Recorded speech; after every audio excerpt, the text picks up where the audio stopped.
Salut à tous, c'est Mickaël. Aujourd'hui, on va parler des différentes phases qu'on va retrouver dans un test d'intrusion.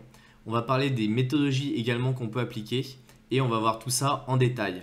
Alors si vous débutez dans le domaine de la cybersécurité, je vous invite à télécharger le guide que vous retrouverez directement dans la description. Il vous permettra de bien débuter et tout ça, c'est offert. Il faut bien comprendre que vous avez différentes méthodologies qui peuvent s'appliquer. Donc tout d'abord, vous avez le PTES, le Pentesting Execution Standard. Vous avez également l'OSS TMM, qui est le Open Source Security Testing Methodology Manual, et vous avez l'OWASP. Donc je vais vous expliquer un petit peu les différents avantages et différents inconvénients de chacun. Alors moi j'ai beaucoup travaillé avec le PTES et avec l'OWASP, donc je pourrais vraiment vous parler en détail. Donc le PTES, c'est 7 différentes sections avec 7 différentes étapes lorsqu'on va réaliser un test d'intrusion. Donc la première phase, c'est la phase de pré-engagement et d'interaction avec le client. Dans cette phase, on va signer les autorisations de test, on va définir le périmètre. C'est-à-dire que vous allez voir votre client, vous allez dire bah voilà, le périmètre du test, c'est par exemple ce serveur. On a le droit de faire telle chose sur le serveur. L'audit va se dérouler de telle date à telle date et dans l'autorisation de test, on va retrouver par exemple les IP d'attaque. Parce qu'il faut bien comprendre que lorsque vous allez faire un audit de sécurité sur un serveur qui est exposé sur l'extérieur, potentiellement un pirate peut attaquer en même temps que vous. Et donc là, il faut que votre client soit capable de tracer ce qui est fait par l'auditeur et ce qui est fait par le pirate. Et c'est vraiment très important parce que si jamais le pirate venait à casser des choses sur le site, il faut que vous ne soyez pas responsable. Et également, cette autorisation de test, elle vous permet d'être protégé légalement lorsque vous allez pouvoir faire cet audit de sécurité. Aujourd'hui, c'est puni par la France de faire une intrusion dans un système sur lequel vous n'avez pas le droit, sur lequel vous n'avez pas la propriété. Donc il faut absolument que ça soit bien cadré.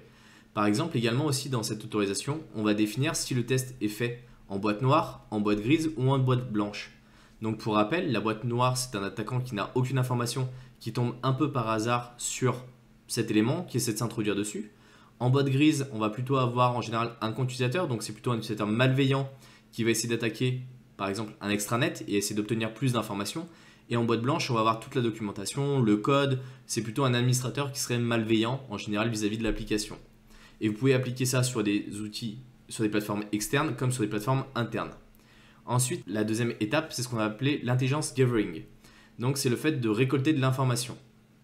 Donc, ce qui va se passer, c'est qu'on va avoir notre périmètre initial, qui va être par exemple un site internet, et on va l'identifier tous les domaines qui lui appartiennent, on va lui identifier tous les numéros de version. On va trouver par exemple un Apache en 2.4.32, on va aller chercher toutes les vulnérabilités qui sont liées à cette version d'Apache, on va aller chercher tous les commentaires, on va aller chercher si certains éléments n'ont pas été référencés sur Google. Par exemple, vous avez des fois des éléments qui sont compromettants, qui sont directement indexés sur Google via des Google Docs.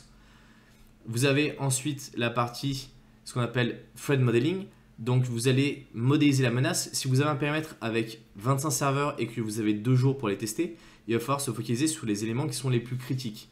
Et donc là, vous allez dire, bah voilà, on va passer par exemple une demi-journée sur ces 2 serveurs-là, parce que c'est eux qui vont nécessiter le plus de temps, parce que potentiellement un attaquant va d'abord rentrer par eux avant de rebondir. Et donc c'est pour ça que si vous avez bien récolté des informations avant, ça va être assez simple de savoir où vous positionnez et surtout quelles sont les puissances d'attaque que vous allez mener sur les différents serveurs. Ensuite, une fois que vous avez récupéré tous ces éléments-là, vous allez pouvoir analyser les vulnérabilités. Donc on a eu les numéros de version, on a par exemple les services qui sont exposés, on a les erreurs qui ont pu être détectées, et donc à partir de là, on va aller chercher les vulnérabilités en question. Donc on va dire, bah voilà, il y a une CVE Intel sur celle-ci, est-ce qu'elle est exploitable? Oui, non. On va essayer d'injecter des données qui sont mal formées. Par exemple, si l'application cherche à avoir uniquement des chiffres, on va lui envoyer des lettres, on va lui envoyer des caractères spéciaux, voir comment elle réagit. On va essayer de chercher les effets de bord pour identifier des vulnérabilités qui seront plus ou moins exploitables. Vous avez des vulnérabilités qui vont être demandées à une interaction utilisateur. Si dans l'autorisation de test, vous n'avez pas le droit d'avoir une interaction avec des utilisateurs de l'application, et ben, les vulnérabilités vont être remontées, mais elles ne seront pas exploitables. Si par exemple vous avez par exemple une injection SQL, vous allez pouvoir l'exploiter sans pour autant qu'il y ait d'interaction avec l'utilisateur. Donc à partir de là, vous allez l'exploiter directement, vous allez obtenir des accès. Et donc ensuite, on va essayer de chaîner les différentes vulnérabilités pour faire une chaîne d'exploit pour avoir un accès le plus en profondeur possible. Une fois que vous avez obtenu un premier accès, on va repartir dans cette phase de récolte d'informations, d'analyse de vulnérabilité et d'exploitation. Le but étant d'aller toujours le plus loin possible en fait dans le système. Et donc la post-exploitation, c'est vraiment ça. Vous allez extraire les données qui sont les plus critiques. Par exemple, quand vous allez attaquer un site web, le client, ce qui va l'intéresser, c'est savoir si vous avez accédé aux données des clients et si vous avez pu compromettre l'intégralité du site web. Lui dire que vous avez un accès root sur le serveur, il ne va pas forcément comprendre l'implication. Par contre, si vous lui montrez toutes les données que vous avez dans sa base de données avec toutes les questions des clients. Ça, c'est vraiment extrêmement important. Enfin, la dernière phase qui est pour moi la phase qui est essentielle et qui est pourtant la phase la plus détestée, on va dire, de tous les auditeurs sécurité, c'est la partie reporting. Donc vous allez devoir fournir un rapport à votre client dans lequel vous allez retrouver tout un tas d'informations. Lorsque j'étais auditeur, on avait une approche qui était assez particulière parce qu'on avait une approche par les risques. Donc on préférait dire voilà le niveau de risque du périmètre qui a été audité. Et on avait notre rapport qui était découpé en deux grandes parties. On avait une première approche qui était managériale pour que les directeurs puissent comprendre rapidement si le périmètre qui est audité est très risqué ou il est peu risqué et quel serait l'impact, on va dire, de ces vulnérabilités. Et après, une approche beaucoup plus technique avec pour chaque vulnérabilité une description, ce que l'on a pu constater, et surtout une remédiation parce que sinon ça ne sert strictement à rien. Et à la fin du rapport, on faisait une phase exploitation. On prenait toutes les vulnérabilités qui avaient été exploitées, où on les chaînait pour faire vraiment tout le chemin d'accès de l'attaquant. Donc, est-ce qu'on avait utilisé une première vulnérabilité qui nous avait permis de récupérer des informations qu'on avait réutilisées ensuite pour enfin obtenir des accès. Donc ça, c'est vraiment très important parce que le rapport, c'est la seule chose qui va être gardée en fait sur le long terme et c'est surtout l'outil sur lequel les équipes internes vont se baser pour pouvoir travailler et pour pouvoir corriger les vulnérabilités. Donc il faut absolument qu'il soit clair, bien détaillé et bien défini. Et surtout relativement simple à lire. Vous avez l'OSSTM qui est une méthode un petit peu concurrente, on va dire, au PTES, mais qui est une autre façon de procéder qui va suivre globalement la même trame.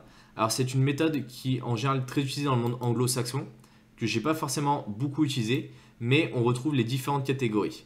Le PTES, il est adaptable un petit peu à toutes les situations. L'OSSTM va être plus défini en fonction des différentes situations. Et c'est pour ça que nous, lorsqu'on testait une application web, on complémentait le PTES avec la méthodologie OASP. La méthodologie OASP, c'est ni plus ni moins qu'un consensus de société de sécurité informatique qui a défini une grille de bonnes pratiques avec une liste de points à auditer avec différentes catégories comme la partie récolte d'informations, la partie configuration, la partie injection de données. Donc on voit que ces méthodes elles sont complètement complémentaires. Donc on va dire en général d'un côté l'OSSTM et de l'autre côté le PTES et l'OASP qui sont complémentaires et sur lesquels vous pouvez avoir tout un tas de données. Donc vous voyez qu'on a beau avoir des méthodologies qui sont légèrement différentes, l'objectif est toujours le même et on retrouve toujours les mêmes grandes phases.